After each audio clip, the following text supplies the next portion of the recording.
घर के बिना कोई महान नहीं बनता और पत्थर पर जब तक चोट ना लगे तब तक पत्थर भी भगवान नहीं बनता।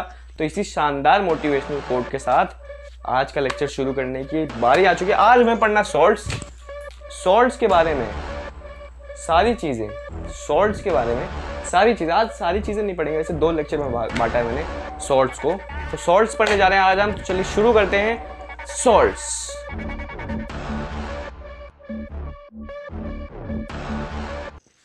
बातें क्या करनी है मैं सॉल्ट्स के बारे में। सॉल्ट्स पहले मैं आपको समझा देता हूँ, हेडिंग वेडिंग डाल के समझा देता हूँ कि सॉल्ट्स है क्या। देखो सॉल्ट्स मुझे लगता है ना याद करने वाली चीज़ें, ज़्यादा इसमें याद करना होता है। तो याद करते रहें चीज़ों को। तो मैं समझाने की पूरी कोशिश करूँगा, लेकिन काफ़ी चीज़ें इसमें याद भी करने वाली हैं।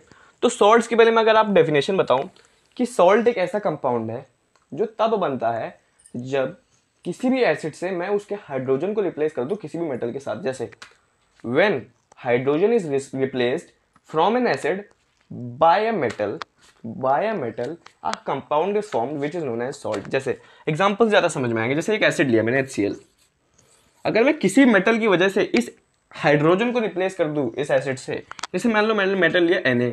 अब देखो Na ज़्यादा रिएक्टिव है हाइड्रोजन से, डिस्प्लेसमेंट रिएक्शन होगी तो ये हाइड्रोजन को रिप्लेस कर लेगा सोडियम और बना लेगा NaCl, और हाइड्रोजन बेचारी अकेली पड़ी रहेगी एक गैस के रूप में। तो देखो अब जो कंपाउंड बना, मैंने बोला ना डेफिनेशन में कंपाउंड बनता है इस रिएक्शन के बाद, इस कंपाउंड को कहा जाता है सॉल्ट। ठीक है, और यही NaCl है कॉमन सॉल्ट।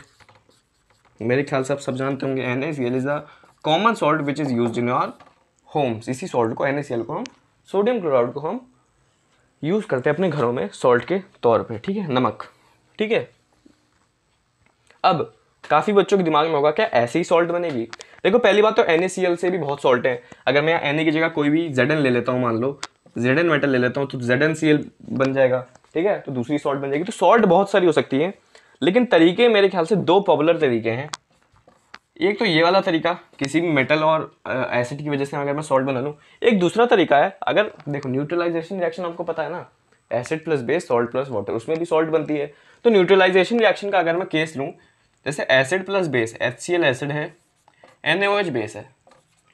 अब HCl एसिड तो सब जानते हैं, और NaOH बेस है वो भी सब जानते हैं। मैंने आपको बताया किसी भी मेटल का हाइड्रोक्साइड, ऑक्साइड, हाइड्रोजन कार्बोनेट और कार्बोनेट एक बेस होता है। ठीक है, तो ये जब रिएक्ट करेंगे, ये दोनों जब आपस में रिएक्ट करेंगे तो NaCl बनाएगा। देखो ना, Na और Cl, और ये H और OH बना देगा H2O यानी वाटर।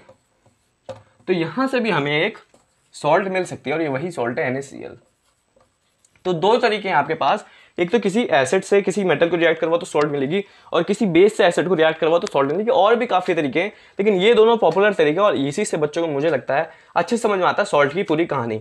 तो इन जनरल अगर मैं कंक्लूड करूँ तो सॉल्ट एक कंपाउंड है जो एक एसिड और मेटल या फिर एसिड और बेस की रिएक्शन से हमें मिलता है विद अ रेसिड्यू कंपाउंड, जैसे उसमें वाटर और इसमें हाइड्रोजन गैस। तो ठीक है, अब थोड़ा सॉल्ट का बिहेवियर पढ़ते हैं। बिहेवियर तब पढ़ेंगे जब हम पीएच ऑफ सॉल्ट पढ़ेंगे, अभी पीएच भी पढ़ेंगे कि सॉल्ट कैसी होती है, एसिडिक होती है, बेसिक होती है, क्या होता है। अभी फिलहाल थोड़ी और बातें करनी है मुझे फैमिली ऑफ सॉल्ट्स के बारे में। जैसे मैंने बताया ना सॉल्ट बहुत सारी हो सकती हैं, तो सॉल्ट्स को फैमिली में कैटेगराइज करा जाता है कि इसकी सॉल्ट है, इस वाली फैमिली की सॉल्ट है, उस वाली फैमिली की सॉल्ट है। जैसे क्लोराइड की सॉल्ट है ये दोनों। ठीक है, ठीक है, ये दोनों क्लोराइड की सॉल्ट हैं। अगर मैं NaCl लूँ, अभी मैं डिटेल में बताऊंगा, लेकिन अभी समझ लो NaCl लिया और MgCl2 लिया, तो देखो यहाँ पे Cl कॉमन है तो हम बोलेंगे क्लोराइड के सॉल्ट्स हैं। ठीक है, ठीक है, और अगर मैं मेटल सेम ले लूँ, जैसे Na2SO4, ठीक है, और ले लूँ, अगर मैं ले लूँ यहाँ पे KSO4, तो मैं बोलूँगा कि सल्फेट की सॉल्ट्स हैं। किसकी? सल्फेट की सॉल्ट्स हैं। तो अभी और डिटेल में बताऊँगा कि फैमिली ऑफ सॉल्ट्स होता क्या है। फिलहाल अभी आपको ब्रीफ समझ में आ गया सॉल्ट्स होता क्या है। तो अब देखो एक और चीज़ मुझे आपको बतानी है जो बहुत इंपॉर्टेंट है सॉल्ट्स के रिलेटेड। ठीक है, ये सारी बातें नोट्स में लिखते जाइएगा, याद करने वाली चीज़ें हैं, लेकिन मैं चाहता हूँ कि आप लोग समझें भी ये सारी चीज़ों को। अगर समझ लेंगे तो फिर ज़िंदगी भर याद रहेगी। देखिए, जैसे हाइड्रोक्लोरिक एसिड से जितनी भी सॉल्ट्स बनती हैं इनको कहा जाता है क्लोराइड सॉल्ट। जैसे अभी हमने एग्जांपल भी देख लिया, हाइड्रोक्लोरिक एसिड से कोई मेटल को साथ रिएक्ट करो तो क्लोराइड सॉल्ट बनेगी ही बनेगी। मतलब हाइड्रोक्लोरिक एसिड के साथ Zn को रिएक्ट करवा लो, Mg को रिएक्ट करवा लो, Na को रिएक्ट कर लो, क्या उसमें क्लोरीन तो रहेगा ही रहेगा, इसलिए हम कहते हैं उसे क्लोराइड की सॉल्ट बनेगी, क्लोराइड सॉल्ट्स। ठीक है, ऐसे ही अगर मैं नाइट्रिक एसिड से किसी भी मेटल को रिएक्ट करवाऊं तो मैं कहूँगा नाइट्रेट्स बनाए, नाइट्रेट्स सॉल्ट। ठीक है, जैसे नाइट्रिक एसिड से अगर किसी भी मेटल को सॉल्ट बना लूं तो उसमें नाइट्रोजन का ऑक्साइड होता है वो तो रहेगा ही रहेगा, इसलिए उसको कहा जाता है नाइट्रेट सॉल्ट्स। ऐसी H2SO4 यानी सल्फ्यूरिक एसिड, सभी को पता है सल्फ्यूरिक एसिड होता है H2SO4। ठीक है, इसको मैं अगर किसी के साथ भी रिएक्ट करवाऊं तो देखिए सल्फेट सॉल्ट्स बनेगी, यानी सल्फेट जो है उसमें रहेगा ही, इसमें नाइट्रेट रहेगा ही रहेगा, क्लोरीन रहेगा ही रहेगा और सल्फेट रहेगा ही रहेगा। जैसे H2SO4 के साथ मैं Zn को रिएक्ट करवाऊँ, Mg को रिएक्ट करवाऊँ, सोडियम को रिएक्ट करवाऊँ, उसमें सल्फेट जरूर रहेगा, NaSO4 बनेगा, Na2SO4 बनेगा, Mg2SO4 बनेगा, जितने भी SO4 बनेंगे सल्फेट रहेगा ही रहेगा, तो उसे सल्फेट सॉल्ट्स कहेंगे। ऐसी कार्बोनिक एसिड, ठीक है, कार्बोनेट्स बनेगा, कार्बोनेट्स सॉल्ट।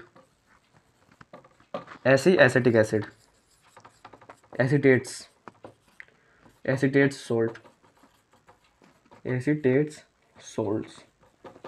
तो ये मैं आपको बताना चाह रहा था सॉल्ट के बारे में, बेसिक चीज़ें सॉल्ट की। ठीक है, hydrochloric acid chloride salts, nitric acid nitrate salts, sulphuric acid sulphate salt, carbonic acid carbonate salt, acetic acid acetate salt. ये याद भी करना और मेरे ख्याल से समझ भी आ गया होगा कि मैं अगर इन एसिड में कोई भी मेटल के साथ रिएक्ट करवाऊँ तो सल्फेट जरूर मिलेगा, नाइट्रेट जरूर मिलेगा, क्लोराइड जरूर मिलेगा, कार्बोनेट जरूर मिलेगा, एसिटेट जरूर मिलेगा। ठीक है, एग्जाम्पल भी समझ लिया होगा कि NaCl के साथ HCl के साथ कोई भी मेटल, सल्फ्यूरिक एसिड के साथ कोई भी मेटल है, नाइट्रिक और कार्बोनिक और एसिटिक एसिड के साथ कोई भी मेटल अगर मैं रिएक्ट करवाऊँ तो क्लोराइड जरूर मिलेगा, उस मेटल का क्लोराइड जरूर मिलेगा, उस मेटल का नाइट्रेट, उस मेटल का सल्फेट, उस मेटल का कार्बोनेट और उस मेटल का एसिटेट जरूर मिलेगा। बातें समझ में आ रही होंगी? अगर बातें समझ में आ रही है तो एक लिस्ट मैं आपको बताना चाहता हूँ, ये लिस्ट आपको दिख रही होगी। अच्छा, इस लिस्ट में क्या है देखो, सब दे रखा है। पहले Mg का क्लोराइड सॉल्ट दे रखी है, जैसे MgCl2 जो भी दे रखा है, Na का दे रखा है, NaCl, ऐसी सबकी सल्फेट सॉल्ट्स दे रखी है, सबकी कार्बोनेट सॉल्ट दे रखी है, सबकी सल्फ्यूरिक एसिटिक सबकी सॉल्ट्स दे रखी है। तो ये मैं चाहता हूँ एक बार आप देख लें ताकि आपको थोड़ा ब्रीफ इंट्रोडक्शन मिल जाए सॉल्ट्स के बारे में। तो ये सारी सॉल्ट्स देख ली ना, देख ली होंगी, पॉज करके नोट डाउन भी कर लीजिए कि सल्फर की कौन सी क्लोराइड सॉल्ट बनती है, नाइट्रोजन की, मतलब जो जितनी भी आपने सॉल्ट्स देख ली होंगी कि एक ही सोडियम की उसमें उस टेबल में क्लोराइड सॉल्ट भी है, नाइट्रेट सॉल्ट भी है, सल्फेट भी है, कार्बोनेट भी है, एसिटिक भी है, देखा होगा। सोडियम की एसिटिक सॉल्ट का क्या कहते हैं? CH3COONA, ये कहते हैं ना, इसको कहते हैं एसिटेट सॉल्ट। ये है सोडियम का एसिटेट, सोडियम एसिटेट। तो ये भी एक सॉल्ट है। ऐसे ही करते करते उस टेबल में काफ़ी सॉल्ट है, सारी फैमिलीज की सॉल्ट है। ठीक है, मैं बार बार एक शब्द प्रयोग कर रहा हूँ, फैमिलीज। तो ये आप समझते हैं फैमिली क्या होती है, फैमिली ऑफ सॉल्ट्स क्या होती है, आइए उसको समझते हैं। आपको बताता हूँ फैमिली ऑफ सॉल्ट्स क्या होती है। अगर ये आपने समझ लिया तो आई होप आपको सब समझ में आ गया। तो सॉल्ट्स काफ़ी अच्छा टॉपिक है, काफ़ी इजी भी लगता है, मुझे लगता है बच्चों को काफ़ी इजी लगता है सॉल्ट्स के बारे में समझना, क्योंकि एक कंपाउंड बनता है, किसी भी चीज़ के साथ रिएक्ट होगी, कैसी रिएक्शन बनती है वो भी मैंने बता दी। दो टाइप की रिएक्शन होती है, एक कंपाउंड बनेगा उसे सॉल्ट कहते हैं। सॉल्ट काफ़ी सारे बन सकती है, किसी भी मेटल की कोई भी सॉल्ट बन सकती है, जैसे सोडियम की कार्बोनिक सॉल्ट भी बन सकती है, कार्बोनेट भी बन सकता है, सोडियम का नाइट्रेट भी बन सकता है, सोडियम का एसिटेट भी बन सकता है, सोडियम का सल्फेट भी बन सकता है और सोडियम का क्लोराइड भी बन सकता है। तो सोडियम एक पर्टिकुलर मेटल की काफ़ी सारे सॉल्ट्स बन सकती हैं। ठीक है, ये बात आई होप समझ में आई होगी। अगर ये बात समझ में आ गई तो ये वाली बात भी समझ में आ जाएगी, फैमिली ऑफ सॉल्ट्स। ठीक है, अब इसमें मैं क्या बताऊंगा, फैमिली ऑफ सॉल्ट मतलब किसी भी कोई भी चीज़, कोई भी कंपाउंड, कोई भी दो कंपाउंड के अगर पॉजिटिव या नेगेटिव आयन सेम है तो उन्हें कहा जाएगा वो एक ही फैमिली के सॉल्ट हैं। जैसे पहले डेफिनेशन ध्यान से सुनो, कोई भी दो कंपाउंड के अगर पॉजिटिव या नेगेटिव आयन सेम है तो उन्हें कहा जाएगा कि वो सेम फैमिली से हैं सॉल्ट्स की। ठीक है, तो जैसा अगर मैं लूँ NaCl, ठीक है, एक जगह मैंने लिया NaCl और एक जगह अगर मैं लूँ Na2SO4, यहां से आपको क्या समझ में आएगा? देखो पॉजिटिव आयन सेम है, यहां Na+ है, यहां भी Na+ होगा, तो देखिए पॉजिटिव आयन सेम है, Na के दोनों आयन बन रहे हैं। देखो positive ion is same, ion positive ion is same, यानी ये सेम फैमिली की सॉल्ट हैं और इस फैमिली को कहा जाएगा सोडियम सॉल्ट्स। सोडियम की फैमिली है सोडियम सॉल्ट्स। मतलब सोडियम की तो बहुत सारी, अब जैसे इसे सोडियम सॉल्ट्स कहा जाएगा, जैसे Na का क्लोराइड, Na का सल्फेट, Na का कार्बोनेट, Na का नाइट्रेट, Na का कार्बोनेट, Na का एसीटेट, ये सब किस फैमिली के हैं? सोडियम फैमिली के सॉल्ट्स हैं। ये सब किस फैमिली की सॉल्ट है? सोडियम फैमिली की सॉल्ट्स हैं। यानी अब अगर हमें कैटेगराइज करना है कि क्वेश्चन में ऐसी सारी सॉल्ट्स दे दी और हमें क्वेश्चन में दी कि सोडियम फैमिली की सॉल्ट्स कितनी है, तो हम देखेंगे सभी सोडियम सोडियम सब में पॉजिटिव आयन सेम है, यानी सारी सॉल्ट्स क्या है? सोडियम आयन की, सोडियम फैमिली की सॉल्ट्स हैं। तो बातें समझ में आ जाएंगी। HCl ले लूँ, HCl ले लूँ, HCl नहीं, HCl तो एक एसिड हो गया, NaCl ले लूँ और MgCl2 ले लूँ, ठीक है। अब इसमें देखिए नेगेटिव आयन सेम है, यहाँ Cl माइनस, यहाँ भी Cl minus, negative ion same है। क्या आयन सेम है? नेगेटिव आयन सेम है। तो इसको मैं क्या कहूँगा? ये क्लोराइड सॉल्ट्स है। क्या सॉल्ट है? Chloride salts. क्या सॉल्ट है? क्लोराइड सॉल्ट्स है। देख रहे हो ना, chlorine chlorine negative ion same है, तो क्या कहेंगे? क्लोराइड फैमिली के सॉल्ट्स हैं ये। जैसे अगर मैं NaCl, MgCl2, KCl2 ऐसे ऐसे सॉल्ट्स देते जाऊं तो आप पहचान लोगे कि सब में Cl सेम है, यानी ये क्लोराइड फैमिली है सॉल्ट्स की, और इनको आप एक ग्रुप में कैटेगराइज कर लोगे, ठीक है। तो मेरे ख्याल से फैमिली ऑफ सॉल्ट्स अब आपको समझ में आ रहा होगा धीरे धीरे कि फैमिली ऑफ सॉल्ट्स होता क्या है। बस समझना है, जो भी आयन सेम है उस फैमिली की सॉल्ट बन जाएगी, जो भी आयन सेम है उस फैमिली की सॉल्ट बन जाएगी। बातें समझ में आ रही होंगी, सॉल्ट कुछ ज़्यादा मुश्किल नहीं है, मेरे ख्याल से सारी चीज़ें समझ में आ रही होंगी। अब देखो, अब मैं लाता हूँ इस एक क्वेश्चन स्क्रीन पे, ताकि आपका माइंड खुले, फैमिली ऑफ सॉल्ट थोड़ा और अच्छे से समझ में आए। NCERT क्वेश्चन, लेकिन मुझे काफ़ी अच्छा क्वेश्चन लगता है, तो मैं लाता हूँ वो क्वेश्चन स्क्रीन पे, उसके साथ में करेंगे सॉल्व। देखो क्वेश्चन में कुछ है नहीं खास, स्टेटमेंट मैंने नहीं लिखी, सीधे काम की चीज़ लिखी है। जैसे ये सारी मुझे सॉल्ट दे रखी है, मैंने आपसे बोला सबकी फैमिली बनाओ, बना लोगे ना। जैसे देखो सोडियम सल्फेट की एक फैमिली बन रही है, देखो यहाँ तक बन रही है, यानी तो एक फैमिली क्या हो जाएगी? सल्फेट फैमिली, पहली फैमिली सल्फेट फैमिली, ठीक है। मतलब बताना है ये सारी सॉल्ट दे रखी है, इसमें कितनी टाइप की फैमिली बन रही है, ठीक है। देखो Na की भी फैमिली बन रही है, Na की भी फैमिली बन रही है, सोडियम फैमिली भी बन रही है, ठीक है। सारी बातें जल्दी जल्दी सारी फैमिली लिख दो, मेरे ख्याल से अराउंड 10 फैमिलीज बनेंगी, ठीक है। देखो पोटेशियम की भी, एक पोटेशियम की भी फैमिली बन रही है, पोटेशियम फैमिली, ठीक है। और क्या बन रही है? कैल्शियम की फैमिली बन रही है, कैल्शियम फैमिली। मैग्नीशियम की फैमिली मिल रही है, मैग्नीशियम फैमिली। कॉपर की है, कॉपर फैमिली। क्लोराइड की है, देखो क्लोराइड फैमिली है, यहाँ पे Cl है, क्लोराइड फैमिली, ठीक है। ऐसे लिखते जाओ। नाइट्रेट की फैमिली बन रही है, कार्बोनेट की फैमिली बन रही है, बस इतनी बन रही है मेरे ख्याल से। देखो सब हो गया। अमोनियम की फैमिली बन रही है, अमोनियम सॉल्ट्स। तो ये सारी मेरे ख्याल से फैमिली तो बहुत ईजी है यार, मतलब जितनी भी सॉल्ट बन रही है, जैसे K2SO4 है, यानी देखो इसमें अगर मैंने दो के साथ कंपेयर करूं तो दोनों में देखो सल्फेट सेम है, तो मैं कह दूंगा सल्फेट फैमिली। लेकिन हमें क्वेश्चन में ये नहीं बताता कि कोई दो ढूंढो उसमें सेम है, मैं कहता सारी फैमिलीज बता दो। देखिए मैग्नीशियम का कोई सॉल्ट बन रहा है, नहीं मैग्नीशियम फैमिली बन रही है, देखो मैग्नीशियम फैमिली बन रही है, सोडियम फैमिली बन रही है, अमोनियम फैमिली है। मतलब अमोनियम फैमिली की ऐसी बहुत सॉल्ट आ सकती है कि अमोनियम का मैं से एक NH4 का कोई भी नाइट्रेट बना दूं, मान लो कोई भी चीज़ बना दूं, तो उसकी फैमिली बन जाएगी। तो बातें समझ में आने लगेंगी कि फैमिली क्या होता है। कुछ क्वेश्चन मेरे समझा कि इसमें क्वेश्चन क्या बन पाएगा, बोर्ड में ज़्यादा पूछा भी नहीं जा सकता, बट याद रखना है कि कोई भी दो फैमिलीज दे रखी हैं, पॉजिटिव या नेगेटिव आयन अगर सेम मिले तो वो एक ही फैमिली की सॉल्ट्स हैं, ठीक है। अब ये सब बातें खत्म करके थोड़ा पढ़ते हैं बिहेवियर ऑफ सॉल्ट, यानी pH ऑफ सॉल्ट, और सॉल्ट्स होती कैसे नेचर में, उनका बिहेवियर क्या होता है, एसिडिक होती है या न्यूट्रल होती है, यानी उनका pH क्या होता है वो पढ़ेंगे। यही लास्ट टॉपिक होगा इस लेक्चर का, इसलिए इसको ध्यान से पढ़ेंगे। काफ़ी बच्चों को शायद कन्फ्यूजन होती है, लेकिन बहुत ईजी पार्ट है। देखो बिहेवियर पहले मैं बता दूं कि सॉल्ट जनरली सॉलिड होती है, सॉल्ट्स जनरली सॉलिड होती हैं। मेल्टिंग पॉइंट और बॉइलिंग पॉइंट भी दोनों का हाई होता है सॉल्ट्स का, ठीक है। और कंडक्ट भी करती हैं, इलेक्ट्रिसिटी भी कंडक्ट करती हैं। क्यों करती हैं आप सभी को पता है। देखो सॉल्ट में एक पॉजिटिव आयन होगा, जैसे NaCl है, एक पॉजिटिव आयन होगा, एक नेगेटिव आयन होगा। तो जब ये आयनाइज होंगे तो ये आयन्स बनाएंगे, एक पॉजिटिव आयन बनाएगा, नेगेटिव आयन, तो ये इलेक्ट्रोलाइट्स होते हैं, और ये आयन्स की मदद से ये इलेक्ट्रिसिटी को कंडक्ट भी आराम से करती हैं। तो ये थी general properties of salts. Salts are solid, melting boiling point high, ions present होते हैं, तो आयन जब आयनाइज होते हैं तो नेगेटिव और पॉजिटिव आयन दोनों बनाते हैं, एंड इन्हीं आयन्स की मदद से इलेक्ट्रिसिटी भी ये कंडक्ट करते हैं सॉल्ट्स। तो ये कुछ जनरल प्रॉपर्टीज मेरे ख्याल से ये तो आप सभी को पता होंगी। अब बात करते हैं pH of salts. pH of salts, pH of salts. अब देखो मेरे ख्याल से न्यूट्रलाइजेशन रिएक्शन से जो सॉल्ट बनती है, मैंने आपको बताया था कि एसिड और बेस ये दोनों ईच अदर के इफेक्ट को न्यूलिफाई कर देते हैं, और जो सॉल्ट मिलती है वो न्यूट्रल मिलती है और वाटर मिलता है। ये मैंने आपको जब न्यूट्रलाइजेशन रिएक्शन पढ़ा रहा था तो मैंने आपको समझाया था।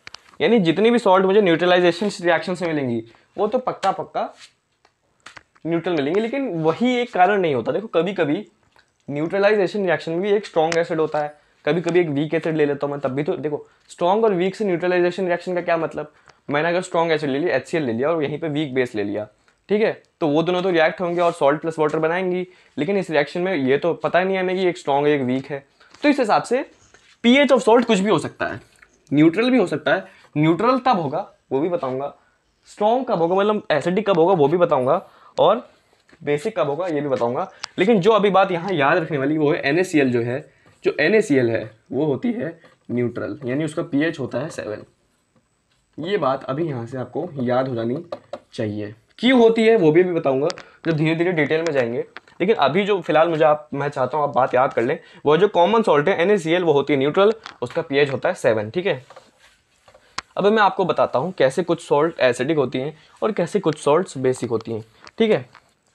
हमारा आधार है न्यूट्रलाइजेशन रिएक्शन, मतलब हम न्यूट्रलाइजेशन रिएक्शन से डिफाइन करेंगे कि कौन सी सॉल्ट एसिड होगी, कौन सी बेस और कौन सी न्यूट्रल।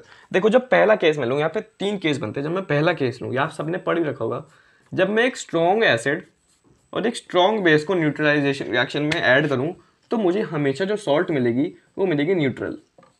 वाटर तो मिलेगा ही मिलेगा, लेकिन हमेशा। अभी हम पहले केस की बात कर रहे हैं, न्यूट्रलाइजेशन रिएक्शन को आधार मानना है। जब भी मैं देखो न्यूट्रलाइजेशन रिएक्शन में हमें खाली इतना बताया कि जब भी आप एसिड और बेस को रिएक्ट करो तो सॉल्ट मिलेगी वाटर, लेकिन उसमें ये नहीं बताता कि जब स्ट्रॉन्ग एसिड और वीक बेस मतलब कैसे टाइप के एसिड रिएक्ट करें तो कैसे टाइप की सॉल्ट मिलेगी, वो हम अब पढ़ने जा रहे हैं। तो जब भी आप स्ट्रॉन्ग एसिड और स्ट्रॉन्ग बेस को रिएक्ट करवाओगे तो हमेशा सॉल्ट न्यूट्रल मिलेगी। फॉर एग्जाम्पल HCl एक स्ट्रॉन्ग एसिड है, जी हाँ।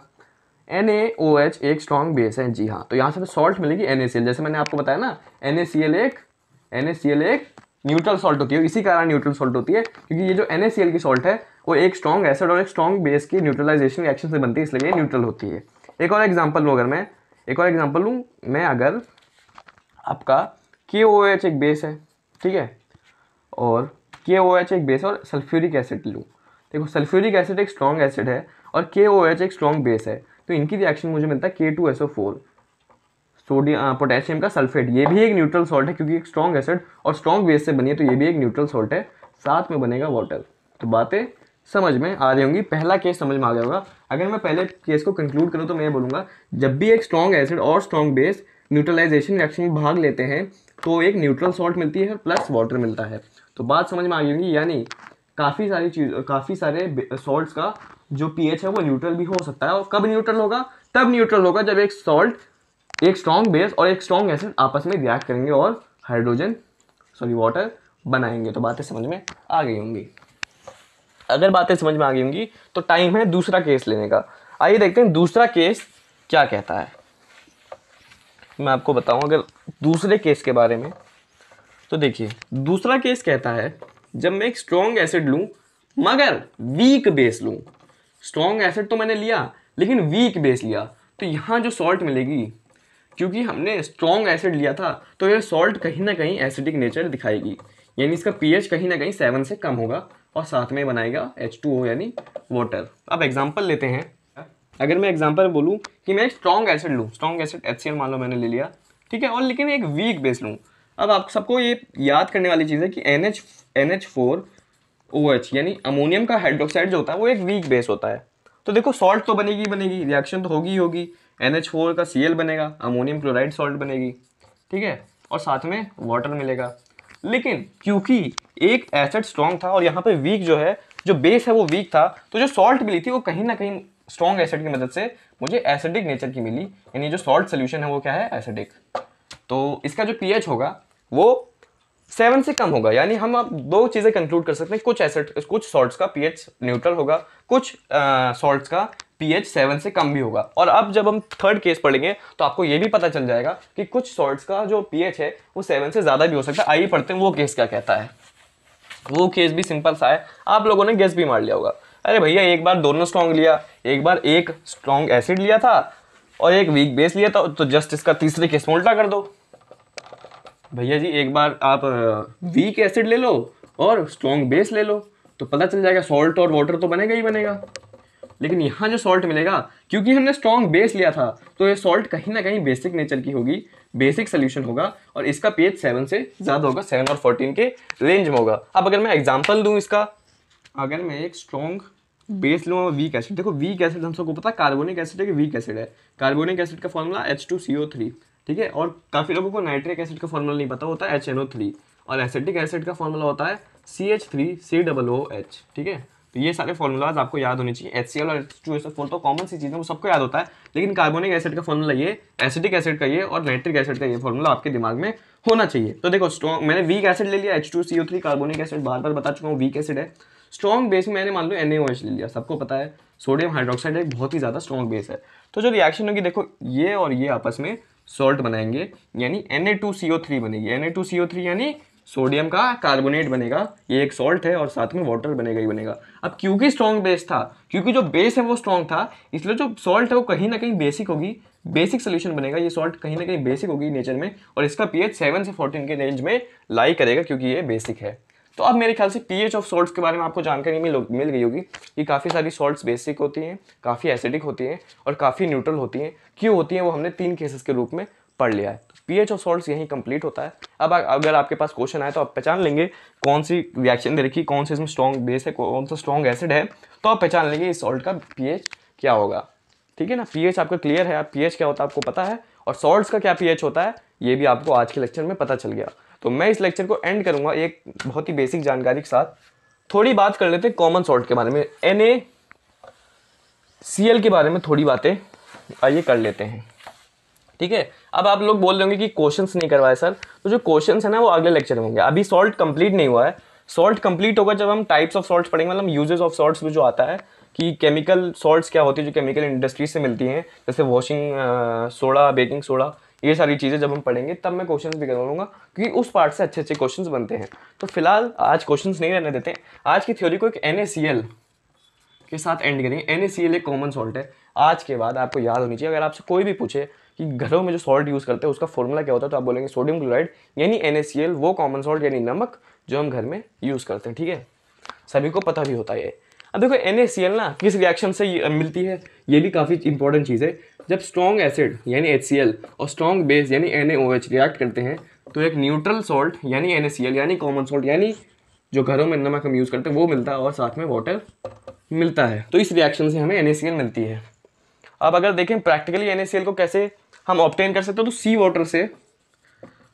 वाटर से ये सोडियम की सॉल्ट जो है NaCl वो ऑब्टेन हो सकती है, बाकी अंडरग्राउंड से भी हो सकती है। वो सारी चीज़ें आपको मैं खाली आपकी नॉलेज के लिए बता रहा हूँ कि अंडरग्राउंड माइनिंग करके भी NaCl प्राप्त होती है। अब मेरे ख्याल से NaCl का यूजेस बचा, यूजेस तो पहले मैं यूजेस लिख देता हूँ यहाँ स्क्रीन पे, फिर हम उसको डिटेल में पढ़ेंगे। तो मैं यूजेस लिखता हूँ स्क्रीन पे, ये आ गए स्क्रीन पे, यूजेस ऑफ कॉमन सॉल्ट यानी नमक NaCl सोडियम क्लोराइड। अब देखो पहले पॉइंट को मैं अभी सबसे लास्ट में समझाऊंगा। पहले देखो सबको पता है ये कुकिंग में यूज होता है, दूसरा ये प्रिजर्वेटिव में भी यूज होता है, जैसे पिकल्स में यानी अचार में ये हम डालते हैं ताकि वो प्रिजर्व रहे, खराब ना हो, नमक डालते हैं। मैन्युफैक्चर ऑफ सोप को बनाने, सोप की मैन्युफैक्चरिंग में भी होता है, और आइस को मेल्ट करने में भी यूज होता है। जो रोड में जो बर्फ वाली कंट्रीज होती हैं जहाँ बर्फ जम जाती है रोड पे, तो नमक मतलब वो थोड़ा ऐसा करते हैं, नमक को एकदम उसमें डालते हैं तो आइस जो है वो मेल्ट हो जाती है। तो काफ़ी सारे यूजेस हैं। जो लास्ट यूज है वो काफ़ी सुंदर है, जिसके ऊपर हमारा पूरा नेक्स्ट लेक्चर और last lecture of this chapter based है। Raw material for using chemical materials, मतलब ये नमक एक रॉ मटेरियल, काफ़ी सारे रॉ मटेरियल्स बनाने में यूज़ होता है जो केमिकल इंडस्ट्रीज़ में यूज़ होते हैं, केमिकल इंडस्ट्रीज़ में यूज़ होते हैं। ठीक है, जैसे फॉर एग्जांपल वॉशिंग सोडा बनाने में नमक यूज़ होता है NaCl, बेकिंग सोडा बनाने में NaCl यूज़ होता है। तो ये सारे रॉ मटेरियल केमिकल ये सब वो हैं मटेरियल्स हैं जो यूज़ होंगे। कैसे बनेंगे, सोडियम क्लोराइड को एक रॉ मटेरियल मान के ये सारे मटेरियल्स हमें मिलेंगे, और इन्हीं सारे मटेरियल्स की बात हमें नेक्स्ट लेक्चर में करनी है। काफ़ी सारे हैं, 4-5 हैं। उसके बाद वाटर ऑफ क्रिस्टलाइजेशन भी पढ़ना है, लास्ट टॉपिक। तो कल इस चैप्टर को एंड करेंगे एक बहुत ही सुंदर टॉपिक के साथ। फिलहाल इस चैप्टर को यहीं एंड करते हैं। आई होप आपको सारी बेसिक बातें सॉल्ट के बारे में पता चल गई होंगी, काफ़ी सारी चीज़ें इसमें याद करने वाली हैं। काफ़ी खुद समझने वाली भी हैं। तो मेरे साथ आपने समझ लिया होगा, याद करना आपका काम है। इन यूजेस को भी याद कर लीजिएगा, काफ़ी बार आ सकते हैं 2-3 मार्कर में। तो मिलते हैं नेक्स्ट लेक्चर में, last lecture of this chapter में मिलेंगे कल, या जब भी लेक्चर आएगा तब मिलेंगे। फिलहाल इस लेक्चर को यहीं पे एंड करते हैं। So that's it for today.